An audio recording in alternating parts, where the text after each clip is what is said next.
Scott Rueck, head coach, Oregon State women's basketball. We only had one player on the roster. You know, when I got down here, we had 3 signed freshmen, 1 signed to a financial aid agreement, JC transfer, and that was it. This was July 1 too, by the way. It wasn't like May. It was July 1, and school's coming, everything's hitting. I didn't have a staff. I didn't have a ton of Division I connections. So it was a crazy time. So then open tryouts was kind of the option. It was like, okay, who wants to be a part of this team? I remember just scouring campus looking for tall people and anybody that had any kind of background. And we put together a team of 11. You know, that year we grabbed a soccer player, a volleyball player. We won 7 non-conference games. We used the same zone that I had used at George Fox towards the end of my time there, where we had a ton of success with it, to keep ourselves in any game. You know, we were just kind of a change-up type of a system, you know, for the conference. Then we ended up winning 2 conference games. You know, we won at Washington for our first win, and then we beat Oregon here coming from 20 down at half, in kind of an out-of-body experience, you know. And so the way that team played, they played so hard. I mean, some of our longtime fans will say, that's still my favorite team that you've ever had. That team that won 10 games, you know. But it was just the way that they played and the camaraderie that we had that spoke volumes to our recruits going forward. And people were like, you know, I like what that team did. Maybe I want to be a part of that and turn this program around. I'd been a head coach for 14 years already, so I knew who I was. I didn't know what this world was like, other than a fan in the stands when I was a student here, watching Gary Payton play. You know, so I had this outside perspective, but I was so curious to see, will my philosophies and my perspective, will it work here? But I'm going to give it a shot.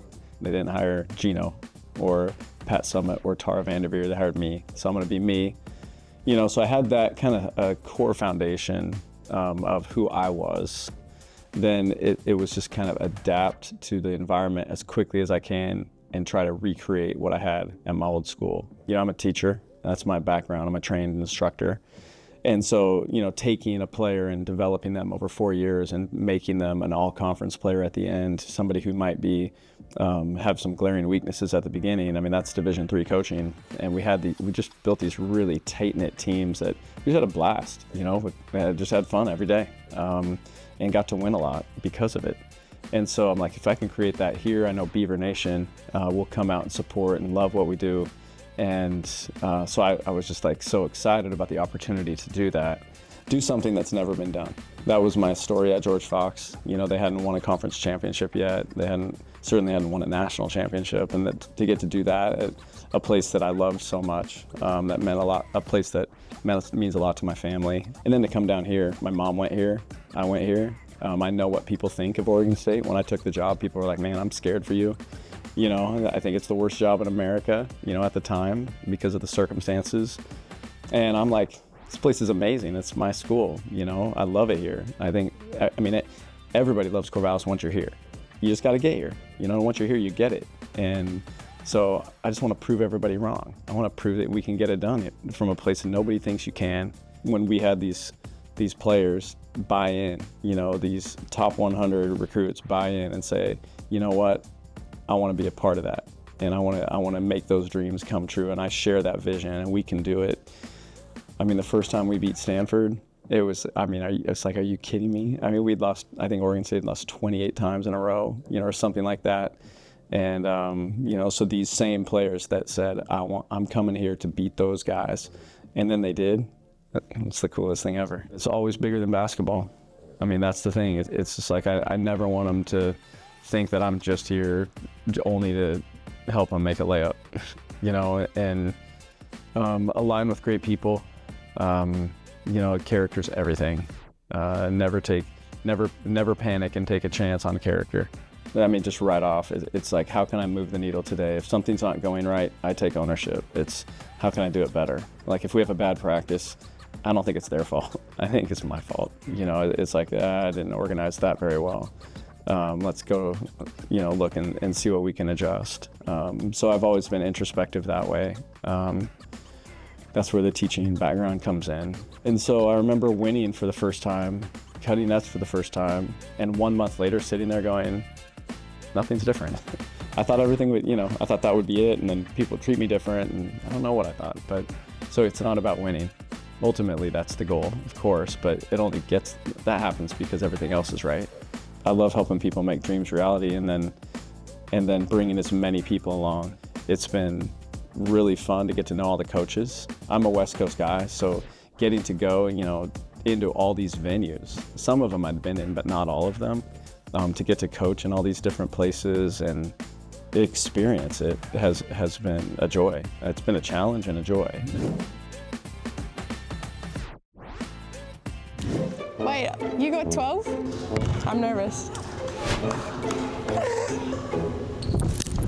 Oh wow.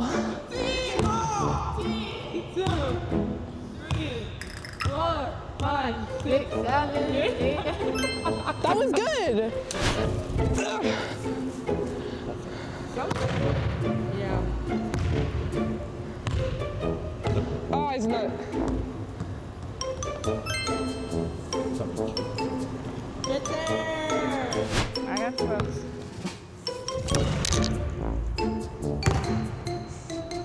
That's not good. Okay.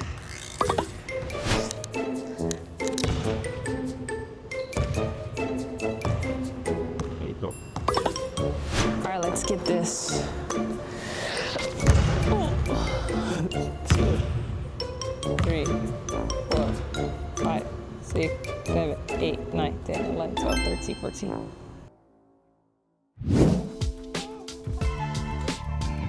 We rise in the West. We see the boundless horizon. We celebrate long days and the longer light. It ignites our passion. It fuels champions and inspires those who play lights out. As each day sets, we are always the last one standing. It's our zone because we rise in the West, the West Coast Conference.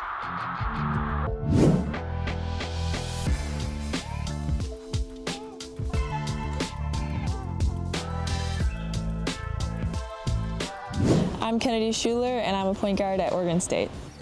I don't really have like a favorite player that I look up to.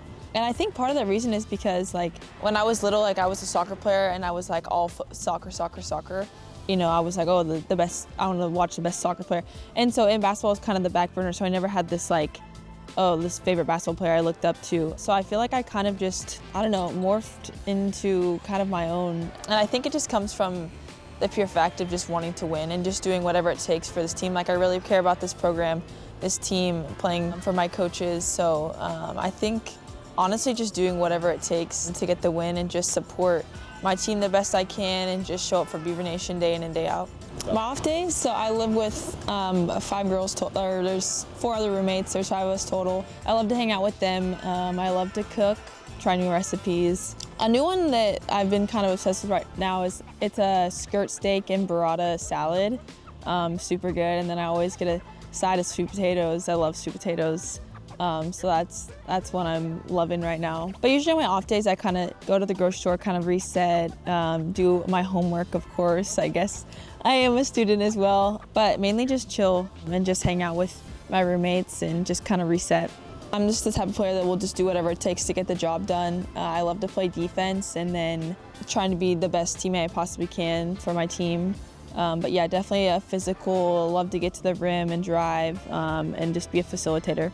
We talk about a lot in practice and just our preparation, just getting to our money and getting to our A game, and if the A game's getting taken away, then get to your B game. Just getting to our spots and taking the best shots for my team and just obviously not forcing things. I love to get assists and get my teammates open and get them going as well. So honestly, I think for me, I play my best when I just do what the game is giving to me and just kind of let the game slow down a little bit. And I think that just has came with time and just experience and obviously lots of failure too. So yeah, just try not to force things and just do what the game's giving me. Of course, becoming a 3-level scorer is something that I need to get better at. I mean, I think my 3-point shot, it's there, I can knock it down. It's just something that I know I can do it, but just continue to just become more confident and just, yeah, like I said, become a 3-level scorer. The mid-range I worked on a lot and just honestly just becoming more confident and knocking it down in games. If I wasn't playing basketball, I'd probably be pursuing soccer. I didn't know what I wanted to do in high school, what one I wanted to pursue in college. I got injured playing soccer in high school. I had ankle surgery, and then the recovery to come back and the recruiting process, I don't know, I just feel like my plan kind of led me to basketball. And then when I got recruited to come here, it just kind of all made sense for me. I definitely miss soccer a lot, and maybe I'll play some co-ed when I'm older, but yeah, probably pursuing soccer. I think my teammates would describe me as someone who's, like, I can tend to be quiet and I like to keep my circle small, but I do anything for them. And I would just say, yeah, I mean, gosh, that's hard. I don't know, I don't like talking about myself.